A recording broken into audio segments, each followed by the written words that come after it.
Hi, అందరూ బాగున్నారా? నేనైతే బాగున్నాను. మీరు కూడా బాగుండాలని అమ్మవారిని కోరుకుంటున్నాను. శ్రావణ మాసం స్టార్ట్ అయిపోయింది కదా, అమ్మవారికి ఎంతో ఇష్టమైన చిట్టి గాజులతో మాల చేయాలని నేను చిట్టి గాజులు అండ్ నార్మల్ గాజులు తీసుకొచ్చాను మాల చేసేదానికి. అమ్మవారికి ఎంతో ఇష్టమైన చిట్టి గాజులు వచ్చి ఫ్యాన్సీ స్టోరీలో తీసుకున్నానండి. నేను 2 కలర్స్ తీసుకున్నాను. 2 కలర్సే ఉన్నాయి అవి. నేను ఇంకా తీసుకున్నాను అనుకున్నాను ఎల్లో కలర్ అట్లా, కానీ లేవు. 2 కలర్సే ఉన్నాయి. నేను 2 కలర్స్ తీసుకున్నాను మాల చేసేదానికి. Green and red. ఒక్కొక్క మాల వచ్చేసి 50 రూపీస్ పడిందండి. 2 కలర్స్ వచ్చి నాకు 100 రూపీస్ ఛార్జ్ అయింది. ఇంకొచ్చేసి నేను ఇట్లా తీసుకొని వచ్చి అమ్మవారికి మాల కుట్టాలని, అలాగే బొందారం తీసుకొచ్చుకున్నాను మాల చేసేదానికి. అమ్మవారికి ఎంతో ఇష్టమైన ఎల్లో కలర్తో ఇట్లా మాల చేస్తున్నాను. చూడండి, ఫస్ట్లో ఒకటి తీసుకొని ముడిపెట్టుకోవాలండి, కొంచెం థ్రెడ్ వదిలేసి. తర్వాత 1 బై 1 ఇట్లా ఒకదాని లోపల నుంచి ఇట్లా ముడిపెట్టుకుంటూ లాగుతా ఫిట్గా ఉండాలండి. కొంచెం ఫ్రీగా వదిలితే మళ్ళీ లూజ్ అయిపోతాయి. కొంచెం టైట్గా లాగుతూ ఇట్లా పట్టుకుంటూ తీసుకోవాలి. అమ్మవారికి మా ఇంట్లో వచ్చి చిన్న లక్ష్మీదేవి అమ్మవారు ఉన్నారు, వెండిది. అందుకని అమ్మవారికి వేసేదానికి నేను వచ్చేసి అమ్మవారికి ఎంత లెంత్ అయితే సరిపోతుందో అంత లెంత్ మాత్రమే తీసుకుంటున్నాను. ఇంకొక అమ్మవారికి, ఇంకా కామాక్షి అమ్మవారికి కూడా వేస్తామని 2 మాలలు కుడదామని అనుకొని తెచ్చుకున్నాను. చూడండి, ఇట్లా 1 బై 1 ఇలా వేసుకోవచ్చు.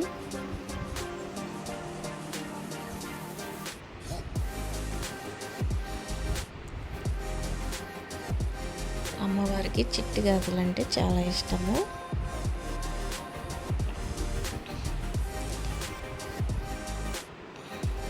మీరు కూడా ఇలాగ చిట్టి గాజులతో అమ్మవారికి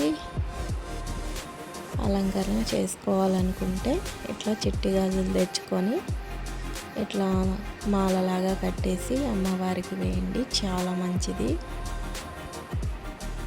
కలసానికైనా వేసుకోవచ్చు.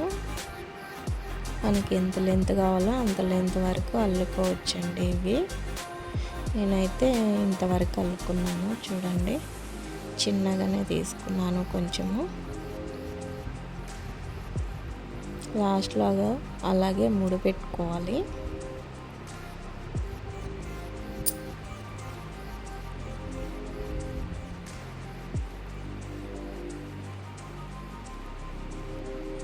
ఇట్లా 1 బై 1 తీసుకుంటా అల్లుకుంటా ఉండాలండి లాస్ట్ వరకు. లాస్ట్లో థ్రెడ్ కొంచెం వదిలేయాలి ముడిపెట్టేసి.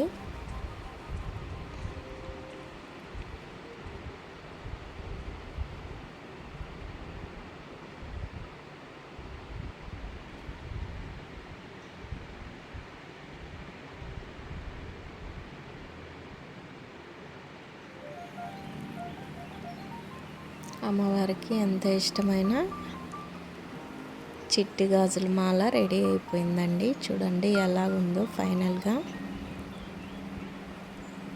నేనైతే ఇంత లెంత్ తీసుకున్నాను. మనకు నచ్చిన విధంగా మనకు ఎంత లెంత్ కావాలో అంత తీసుకోవచ్చు. నాకైతే ఇంత లెంత్ సరిపోతుంది అని చెప్పేసి ఇంత తీసుకున్నాను. చూడండి ఎలాగొచ్చిందో. నెక్స్ట్ వచ్చి నార్మల్ గాజుతో మాల చేస్తున్నానండి. ఇది అమ్మవారికి వేసేసి తర్వాత మనం వేసుకుంటే చాలా మంచిది. అమ్మవారి అనుగ్రహం మనకు చాలా మంచిగా చేస్తుంది.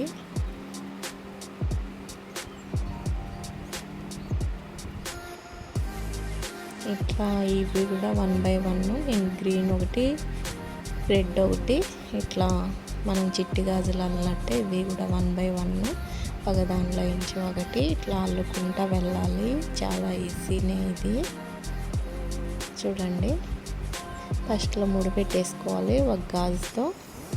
తర్వాత వచ్చి గాజు లోపల నుంచి థ్రెడ్ తీసుకొని 1 స్టెప్ ఇట్లా కింద నుంచి పైకి లాగేసి అట్లా తీసుకుంటా వెళ్ళాలి. ఫ్రీగా వదలకూడదు, కొంచెం ఫిట్గా ఉండాలంటే కొంచెం టైట్గా కట్టుకోవాలి. అప్పుడే బాగొస్తుంది మాల కూడా.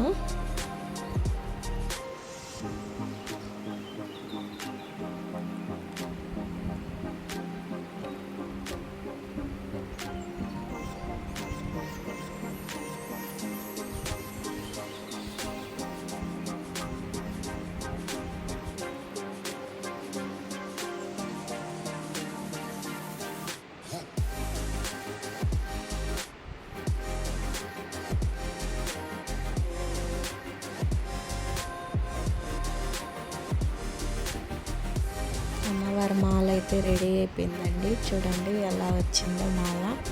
చాలా బాగా వచ్చింది, నాకు బాగా అనిపించింది. అమ్మవారి కోసం ఇలా చేస్తుంటే చాలా హ్యాపీగా ఉంటుంది అసలు. చూడండి ఎలా ఉందో. మీరు కూడా ఇలా ట్రై చేయండి. అమ్మవారికి చాలా ఇష్టమైన గాజులతో మాల తయారు చేసి అమ్మవారికి వేసి అమ్మవారి అనుగ్రహం పొందండి. చూడండి చిట్టి గాజులు, నార్మల్ గాజులతో ఎలా చేశానో. చిట్టి గాజులు అయితే అమ్మవారికి ఉంచవచ్చు, నార్మల్కి మనం మళ్ళీ తర్వాత యూజ్